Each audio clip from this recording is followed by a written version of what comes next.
یہ انصاف نہیں۔ براڈ شیٹ معاملے پر تحقیق کے لیے جو کمیٹی بنائی گئی ہے وہ انصاف کے تقاضوں پر کسی بھی طرح پورا نہیں اترتی۔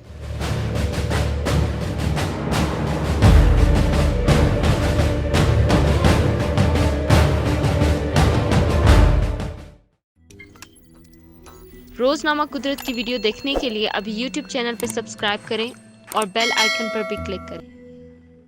عدل و انصاف غیر جانبداری کا تقاضا کرتا ہے اور اس کا کم از کم معیار یہ ہے کہ انصاف ہوتا ہوا نظر آنا چاہیے۔ تحقیقاتی کمیٹی کے لیے جن فاضل جج جسٹس ریٹائر عظمت سعید شیخ کا نام دیا گیا ہے وہ پاناما کیس کے فیصلے میں بھی شریک تھے اور شریف خاندان کو ان کے حوالے سے کئی تحفظات ہیں۔ ایسے میں انہیں تحقیقاتی کمیٹی کا سربراہ بنا کر ان سے فیصلہ کروانا نہ تو انصاف ہوگا اور نہ اسے شفاف کہا جا سکتا ہے۔ جسٹس ریٹائر عظمت سعید شیخ کی شہرت قابل اور فاضل جج کی ہے، مگر حسین نواز شریف اپنے ملاقاتیوں کو وہ کاغذ دکھاتے ہیں جس میں ریٹائرڈ جج صاحب نے نیب کے ساتھ کام کرنے کے دوران شریف خاندان کے خلاف تحریری تبصرے لکھ رکھے ہیں۔ شریف خاندان کے حامی فاضل جج صاحب پر یہ الزام بھی لگاتے ہیں کہ جوائنٹ انویسٹیگیشن ٹیم کے لیے جو لوگ اکٹھے کیے گئے تھے وہ سارے کے سارے شریف خاندان کے سیاسی مخالف تھے اور ان سب کے نام انہی فاضل جج صاحب کی مشاورت سے طے پائے تھے اور انہی کے کہنے پر بجائے ریگولر کال کے واٹس ایپ کے ذریعے متعلقہ افراد سے بات کی گئی۔ اس کے علاوہ پاناما کیس کی سماعت کے دوران بھی بہت سے ایسے واقعات، اشارے اور پیغامات مشہور ہوتے رہے جن میں فاضل جج صاحب کا نام آتا رہا اور اس معاملے میں ان کا کردار متنازع رہا۔ تحریک انصاف کی حکومت کی طرف سے ایسے شخص کو تحقیقاتی کمیٹی کا سربراہ بنانا سراسر ناانصافی ہے جس کا کردار پہلے ہی سے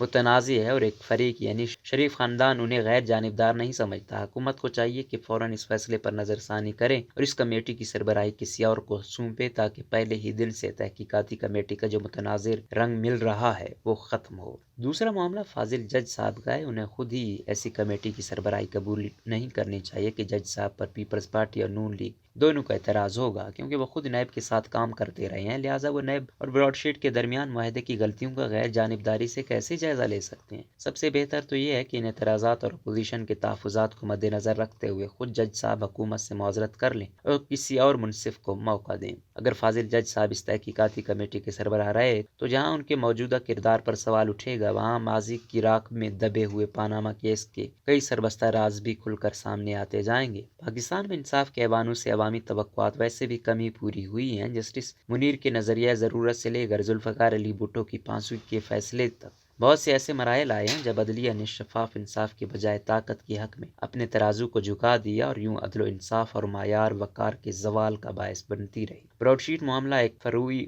معاملہ ہرگز نہیں، یہ کرپشن ایشو ہی کا ایک حصہ ہے اور اس احتساب کرنے اور احتساب ہونے والے دونوں کے کرداروں کا تجزیہ اور ہر ایک کا رول سامنے آ جائے گا۔ اب جبکہ عدلیہ آزاد ہے، ملک میں جمہوریت ہے، بظاہر عدلیہ اور حکومت پر کوئی دباؤ نہیں، ایسے میں عدلیہ کو خود آگے بڑھ کر ماضی کے داغوں کو مٹانے کی کوشش کرنی چاہیے اور براڈ شیٹ کے معاملے کی ایسی شفاف تحقیقات کرنی چاہیے کہ دودھ کا دودھ اور پانی کا پانی ہو جائے، لوگوں کو پتہ چلے کہ احتساب کے نام پر اصل میں کیا ہوتا رہا ہے اور کون ہے جو قصوروار ہے۔ تزادستان کا مسئلہ یہ ہو گیا ہے کہ موسم کی بڑھتی دھند کے ساتھ سچ بھی دھند کی لپیٹ میں ہے۔ نیب اور احتساب کے ادارے اپوزیشن کو کرپٹ قرار دیتے ہیں۔ سپریم کورٹ نے پاناما مقدمے میں نواز شریف کو نااہل قرار دے رکھا ہے، جبکہ شریف خاندان کے حامی برسرعام یہ کہتے ہیں کہ انہیں پاناما میں نہیں اقامہ رکھنے پر سزا ملی ہے اور ان کے وکلاء کا یہ بھی کہنا ہے کہ اقامہ کا معاملہ مقدمہ کی سماعت کے دوران کبھی زیر بحث ہی نہیں آیا۔ زرداری خاندان پر نیب یا احتساب کے جتنے بھی ریفرنسز یا مقدمات درج کروائے گئے ہر ایک معاملے میں عدالت نے انہیں بری کیا۔ گویا اگر حکومت کے پاس الزامات کی ایک لمبی فہرست ہے تو اپوزیشن کے پاس اپنے دفاع کا بھی وسیع ذخیرہ موجود ہے۔ بدقسمتی یہ ہے کہ تنازعات کا فیصلہ کرنے والا فریق یعنی عدلیہ بے شمار فیصلے کرنے کے باوجود سچ کے گرد لپٹی دھند کو صاف نہیں کر سکا۔ اب بھی احتساب اور انصاف کے حوالے سے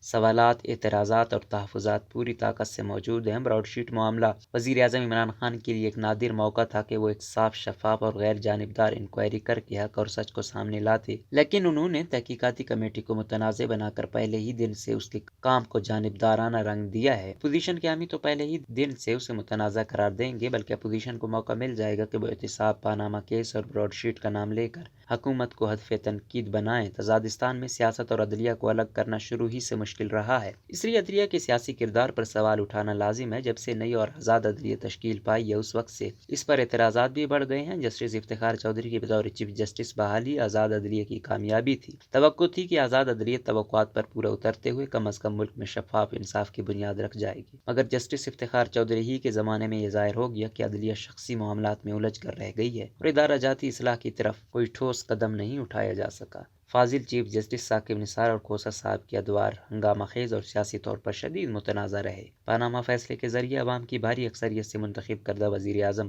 نواز شریف کو نااہل قرار دے کر گھر بھیج دیا گیا۔ ان سیاسی فیصلوں کے نتائج سے ملک کی سیاست اوپر نیچے ہو کر رہ گئی اور یوں اس سیاست کے چھینٹے عدلیہ کی سفید چادر پر کئی داغ ڈال گئے۔ براڈ شیٹ معاملہ عدلیہ، حکومت اور عوام کے لیے نیا موقع ہے کہ وہ اس معاملے میں غیر جانبدارانہ، شفاف اور منصفانہ انکوائری کروا کے نہ صرف ماضی کے داغوں سے نجات حاصل کریں بلکہ ایک دفعہ ہمیشہ کے لیے سچ کو دھند سے نکال کر لوگوں کے سامنے آشکار کریں۔ اگر اس موقع سے فائدہ نہ اٹھایا گیا تو پھر ہم ماضی کی طرح احتساب کی صرف رٹھی سنتے رہیں گے، ہم اس معاملے پر اصلی اور حقیقی نتیجے تک کبھی پہنچ نہیں پائیں گے۔ حالانکہ تزادستان کے مجبور اور مقہور عوام کا یہ بنیادی حق ہے کہ وہ بھی باقی دنیا کی طرح اصل سچ تک رسائی حاصل کریں۔ سچ اس لیے جاننا بھی ضروری ہے کہ عیاں ہو جائے کہ 1985 سے لے کر اب تک کے 35 سال میں کون کرپٹ تھا، کون احتساب میں مخلص تھا اور کس نے احتساب کو صرف سیاسی مخالفین کے خلاف حربے کے طور پر استعمال کیا۔